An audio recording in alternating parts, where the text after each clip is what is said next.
All right, the stars of the Republican Party, the conservative movement, showing off their stuff at CPAC at the gatherings of conservatives. For example, I'll tell you what the criticism on the left is going to be. Number one, he drank too much water. Number two, that he didn't offer any new ideas. And there's the fallacy of it. We don't need a new idea. There is an idea. The idea is called America, and it still works. Do we have a Constitution, and will we defend it? The new GOP will need to embrace liberty in both the economic and the personal sphere. Well, the conference continues today and through the weekend, and speaking later on will be our next guest. Virginia Congressman, one of the real leaders on the Republican side, is Majority Leader himself, Eric Cantor. Welcome back, Congressman. Brian, good morning. Well, Congressman, can you preview your remarks today?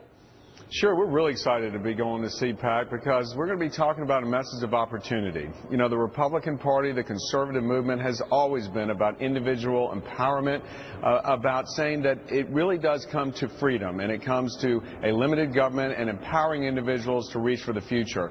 I'll be talking about education reform. Just visited New Orleans last week and saw what Governor Bobby Jindal is doing there. A tremendous thing for so many young people, so many kids, so many working moms and dads who all they want is a safe place for their kids to learn, and they want to see a future for their families. So we're going to be talking about those kinds of things and really the challenges ahead as we want to focus on working families in this country and just helping them make their life work again. And you're really pushing this Skills Act. In what respect?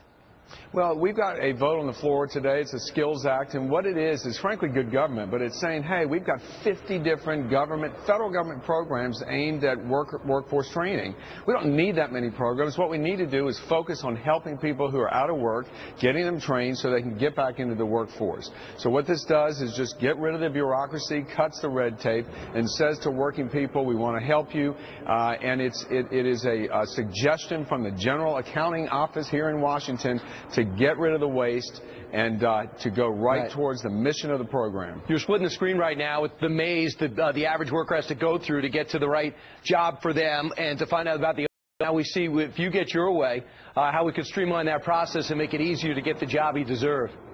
I mean, it says it right there. It's like cutting the red tape. Again, these are the kinds of things we got to do to reform Washington to get our country moving again. So this has been an exciting time for people who are tired of gridlock. The president has had 4 separate sessions, 3 different trips, meetings with leadership and the Republican establishment in Washington. In your mind, do you know the president better? Has the charm offensive worked? You know, Brian, I certainly hope that he is sincere in wanting to reach out and work with us, because there are some things that we really do share in common, and I think most people would expect when you have differences, you learn to set them aside and reach for where you have common interests. But do you believe, Leader Cantor, that he is sincere? Your gut right now, when the cameras are off and people say, what happened in that meeting, do you believe the president's sincere? I hope so.